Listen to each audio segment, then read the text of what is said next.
I'm so happy into government this time actinze tubebaza nnyo judiciary team.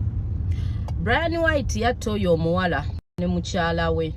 Alright, wetuugirira ssaawa zino eno ebya Brian White byongedde okubira nga byononeka. Badblack kungambye avuddeyo naleeta obutambi obujulizi bwonna anja omukulu ye yatta Caro. Eno video nyaga tugyetegereze bulungi ogiwa obudde kubanga mulimu bingi ebyokuyiga naddala mmwe ade bawakanya ku kya Brian White muno tasobola kubeera nga akola kye bali kumukubeera nga abamulumiriza. Video nyaga tukiwa obudde naye nga tetunagendayo mbadde nsaba osooka ogimpereka like watana subscribing nabwe subscribing wegate ku mukutu gwaffe guno kubanga mulimu bingi abyenina okubeera nga mbaleetera ku eno story wuli wa subscribing obeera weggase ku mukutu gwaffe so buli kimu kye mba ntaddeyo obeera okifuna mu kaddo. Olunaku lwaleero nga bwe nkugambye Badblack avuddeyo n'ategeeza ensi n'agamba nti oyo omusajja Brian White mutemu nnyo era ebyaddala ye yatta Caro kubanga Brian White ayina bye yamukola bwe yamutwalako omusawo n'amwambula bintu bingi nnyo byeyogedde. Lwaki mba mbyogera sooka obiwulirize tumale tweyongereyo mu maaso awo bingi nnyo binyagala tubikwate ki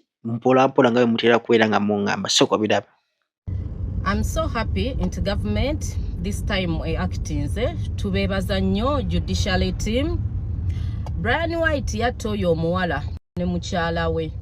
Nze sente za Brian White nazirya era mubala omu mu ba ex and I appreciate. Naye lwaki ngamba nti oyo omuwala baamusaddaaka? Nze Brian White olunaku lwe nasooka omulaba yagaana okunneebakako n'antwala ew'omusamize we ku Bombo Road ne bannyambula n'ensigala bwereere mbu basooke bannaazeeko ebisiraani. Era mu bakazi actually mu ba celebrity Brian White be yayagala temuli bakazi be yawa ssente nga nze oyo Eddie Kirabira akimanyi ne receipt yazibalaga nga nze namulyako miliyoni eziwera 10.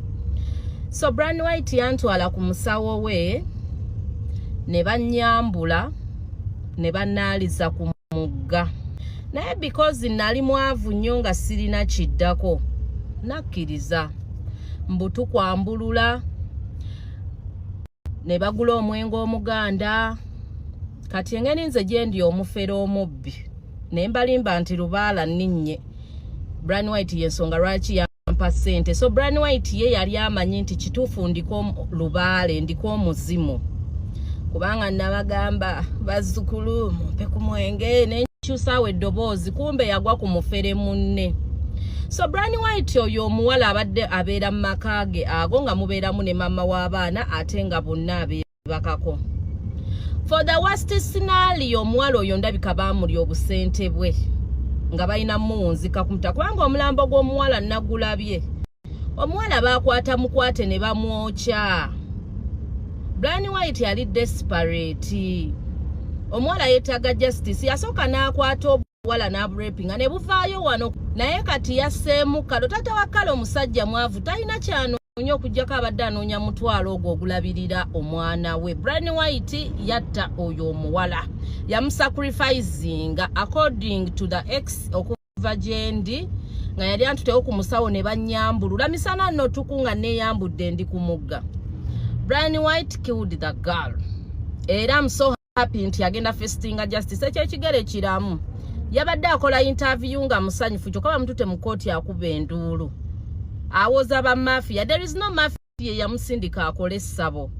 Yessaawa abakyala ne wenkubadde ki tutandike okulwanirira abakyala bannaffe. Tutandike olwanirira abakyala bannaffe. Omukyala oyo maama w'oyo omwana ali mu bulumi. Brian White afacing murder cases. Sacrificing people for riches. And my heart from the beginning ndi kusaidia akasajja ako katata k'oyo omwana Caro. Kubanga nze Brian White yali antuteeko mu ssabo. Nannyambulula naye nampa ssente naye yampa $10,000 eza dola nangwira tiketi nengende e Malaysia. Nze yampa ssente nazirya yanzinamu omulundi gumu. Naye Caro batamutte. Owekitiibwa omulamuzi Caro towummula.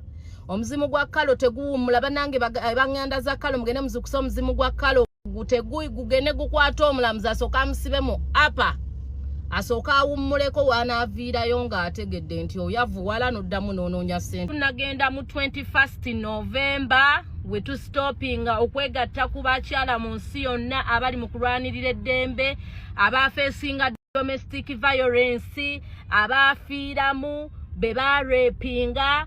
We are all victim. I myself am a victim. Teri kutira ku kisajja kyonna liiso agende eruzira asaavinge ate muwe justice family.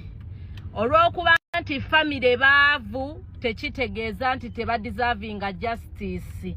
Omukyalo oyo n'omwami mama wa Caro mubawe justice. It's high time omuntu okufa wano e Kampala n'abulwako n'ejjogerero. Brian White bamafia tebamutumangako kukola sabo kyaki bikoze bitya? Bamafia oba muzeeyi tamutumangako. A murder case is a murder case, and we are seeking for Caro's justice. And nsembyayo nga Brian White nkusiima byowankolera mu budde obutuufu. I appreciate. But according to traumas ezigolokesebwa n'ebigenda mu nsi nti abakazi tetufuna justice tetuyina bwogerero, hazina muyimbwa Women Development Initiative Uganda Limited erwanirira eddembe ly'omwana ow'obuwala, omuwala oyo mwamutta. Bwe muba temwamutta, let the court do ogwayo. Ate era kansuubire nti kooti eneesaza mazima, omulamuzi n'atalya nguzi. Akakakooti ke mulimu akachifu magistrate sike kalaba ogwo omusango muyina okugenda mu high court ate ogwo omusango teguli bailable. It's a capital offense. Enough is enough. Are we together? Abakyala juu. And nsembyayo nga Brian White nkusiima byowankolera mu budde obutuufu. I appreciate. But according to traumas ezigolokesebwa n'ebigenda mu nsi nti abakazi tetufuna justice tetuyina bwogerero, hazina muyimbwa Women Development Initiative Uganda Limited erwanirira eddembe ly'omwana ow'obuwala, omuwala oyo mwamutta. Bwe muba temwamutta, let the court do ogwayo. Ate era kansuubire nti kooti eneesaza mazima, omulamuzi n'atalya nguzi. Akakakooti ke mulimu akachifu magistrate sike kalaba ogwo omusango muyina okugenda mu high court ate ogwo omusango teguli bailable. It's a capital offense. Enough is enough. Are we together? Abakyala juu. I'm so happy nti bamulumbye ne bamujja mu kitanda n'akuba enduulu nga bulijjo takuba nduulu ng'akola ezo zi interview. I'm so happy. I'm so happy. Facing justice.